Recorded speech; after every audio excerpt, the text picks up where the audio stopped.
Bismillahirrahmanirrahim. Assalamualaikum warahmatullahi wabarakatuh. Perkenalkan, saya Yersi Lisma, NIM 21002090 dari Prodi Administrasi Pendidikan, Fakultas Ilmu Pendidikan, Universitas Negeri Padang.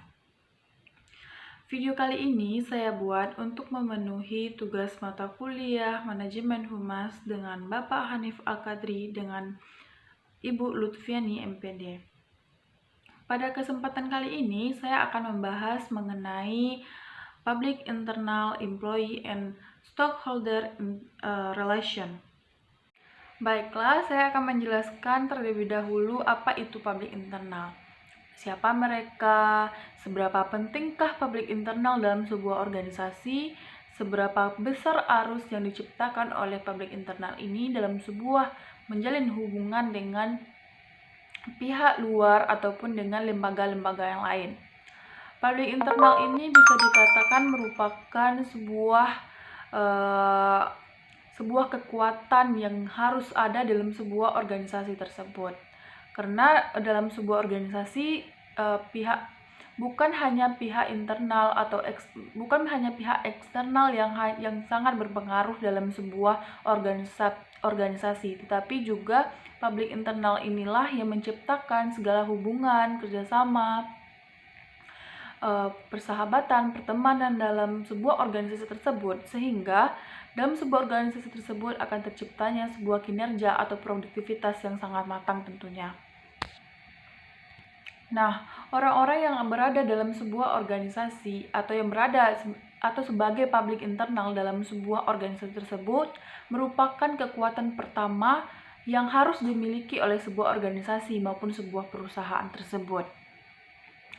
Di dalam sebuah organisasi tersebut, public internal tuh harus mempunyai perhatian yang sangat besar atau mendapatkan perhatian yang sangat besar dari pimpinan maupun dalam manajer ataupun segala bentuk dalam sebuah perusahaan tersebut, dan juga mendapatkan kesepakatan yang sama, informasi atau message yang sama dalam sebuah organisasi tersebut, serta adanya suatu kekuatan yang utuh atau kesatuan yang utuh, sehingga dalam sebuah organisasi tersebut tercapainya sebuah adanya produktivitas dan juga adanya sumber daya manusia yang berkualitas tentunya.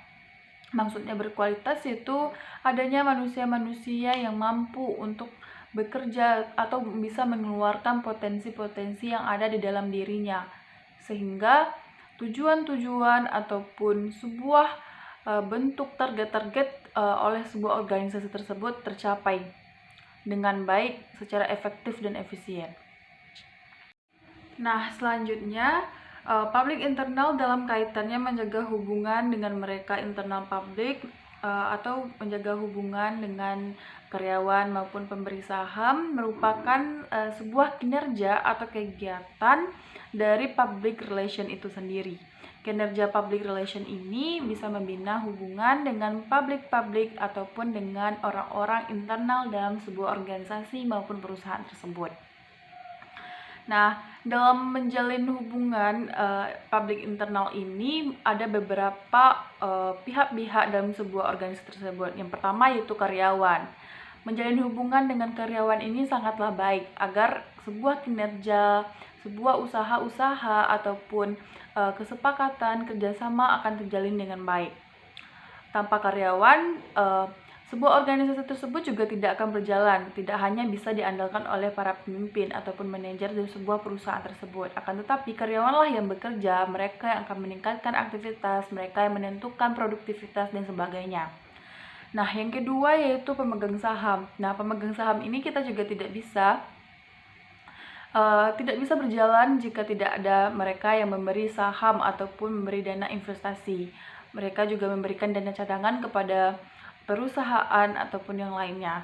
Nah, yang ketiga yaitu semua orang ataupun semua pihak-pihak yang terlibat dalam sebuah organisasi. Kita juga tidak bisa berpaling bahwa setiap elemen-elemen dalam sebuah organisasi tersebut saling berkaitan atau saling berkesatuan, sehingga kita harus menjalin hubungan yang baik dengan mereka. Misalkan dalam sebuah perusahaan bisa dikatakan tidak mempertimbangkan atau tidak mengutamakan atau memberikan pelayanan yang semestinya kepada seperti cleaning service ataupun seperti yang kedudukannya bisa dikatakan tidak terlalu penting di sebuah perusahaan ataupun suatu lembaga. Itu sebenarnya salah.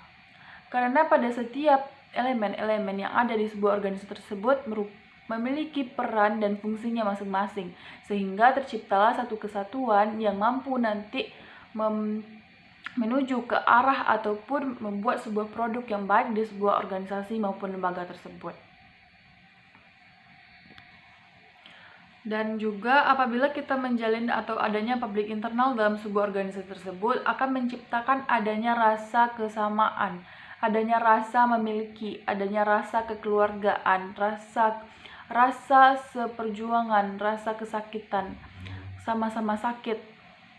Nah, di sini mereka akan memecahkan masalah apabila terjadi suatu masalah dalam sebuah organisasi tersebut dengan secara kekeluargaan. Apabila di sebuah keluarga tidak mungkin kita membicarakan atau menyelesaikan masalah-masalah tersebut dengan kata kasar. Pada yang sebenarnya keluarga tersebut merupakan suatu hubungan yang dilakukan secara emosional, secara ikhlas, secara dengan sabar. Dalam sebuah keluarga pasti akan ditemukan seperti itu. Nah, apabila suatu organisasi tersebut sudah dijalin dengan rasa kekeluargaan, maka nanti akan memudahkan, akan menjadikan organisasi tersebut menjadi rumah kedua bagi para karyawan maupun para semua pihak-pihak yang berada di sebuah organisasi tersebut. Dan dari hubungan seperti ini akan menciptakan sebuah produktivitas, sebuah kepeningkatan, sebuah perbaikan dalam sebuah organisasi tersebut. Nah, selanjutnya yaitu bagaimana memelihara hubungan ataupun budaya organisasi dalam sebuah lembaga tersebut, atau budaya organisasi yang positif itu dibangun, dikembangkan, diperbaiki, tetapi dalam suatu konsep yang sama.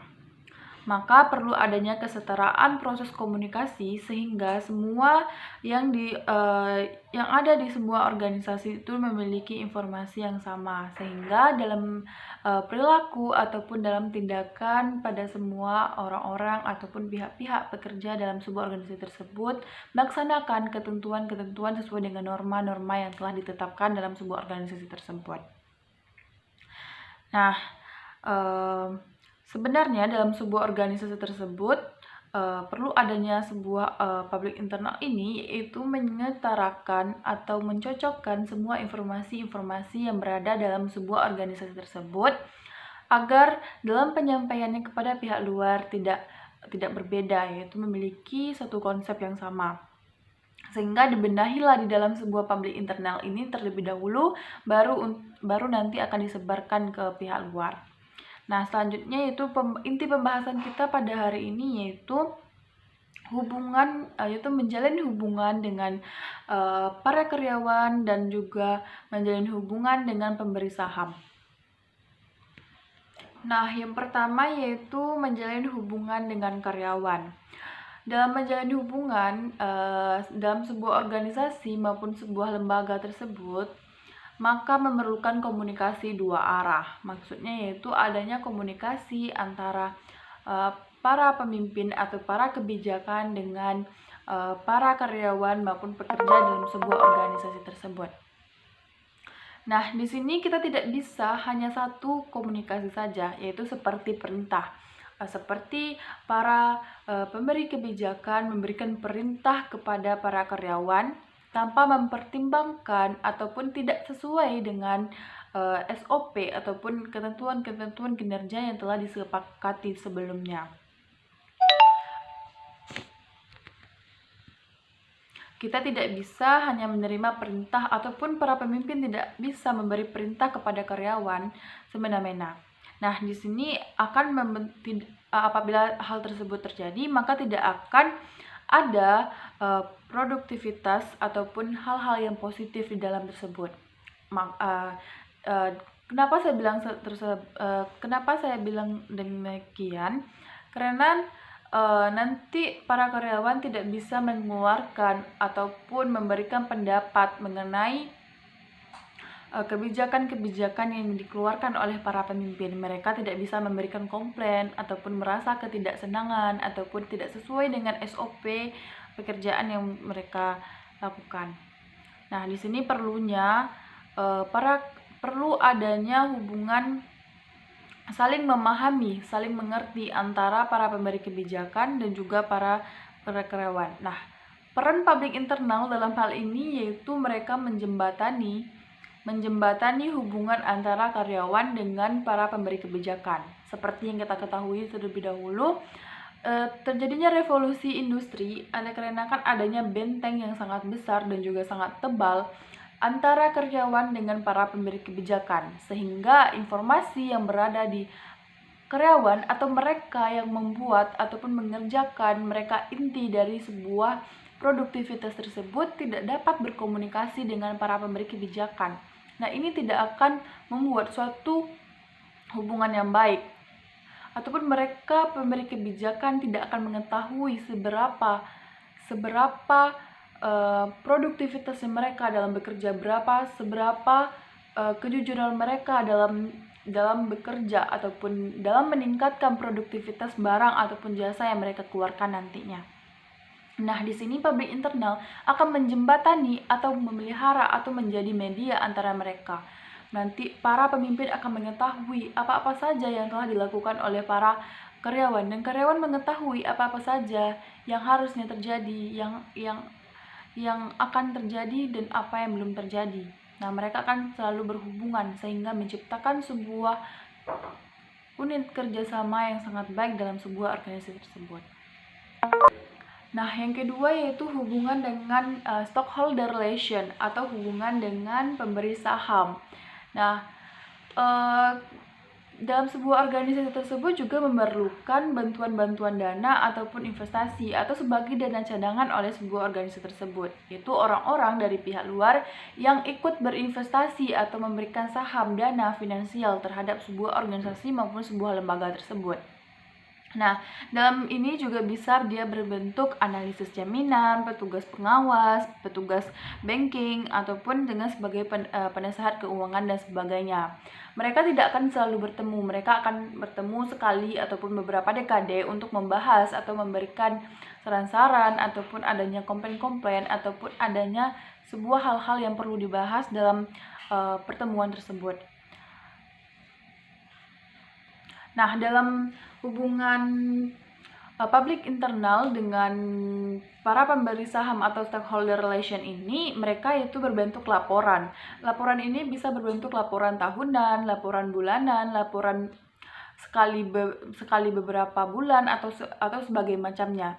Nah, dengan adanya laporan ini akan membuat kepercayaan atau pihak-pihak pemberi saham akan mengetahui apakah sebuah perusahaan tersebut akan meningkat ataupun menurun atau hanya berjalan di tempat saja. Mereka akan mengetahui bentuk tanggung jawab, bentuk kerjasama ini akan membuahkan hasil yang baik atau pekerjaan atau kerjasama ini bisa dilanjutkan atau tidak. Dan juga pada pemberian laporan ini, para pihak karyawan atau para pihak organisasi juga bisa memberikan laporan, mengutarakan ataupun mencantumkan semua mengenai yang akan terjadi, yang sedang terjadi dan yang belum terjadi dalam sebuah organisasi tersebut di dalam sebuah laporan tersebut, sehingga nanti para stockholder ini akan merasa bahwa organisasi tersebut memiliki tanggung jawab untuk memberikan laporan, sehingga mereka akan selalu menjalin hubungan atau kerjasama yang baik nantinya. Selanjutnya yaitu tujuan menjalin hubungan dengan stakeholder, yaitu yang pertama, membangkitkan perhatian pemilik atau menciptakan respon yang baik. Nah, sebelumnya saya sudah jelaskan bahwa dengan adanya pemeliharaan hubungan yang baik dengan stakeholder ini akan menciptakan respon yang positif. Mereka akan beranggapan bahwa organisasi itu bertanggung jawab dalam memberikan laporan-laporan mengenai finansial ataupun mengenai hal-hal yang lainnya. Mereka akan selalu ingin bekerja sama ataupun selalu ingin berhubungan yang baik dengan publik internal ataupun sebuah organisasi tersebut. Nah, yang kedua yaitu menetapkan pengertian yang sama, yaitu adanya kejujuran dalam hubungan finansial. Nah, pada intinya hubungan organisasi dengan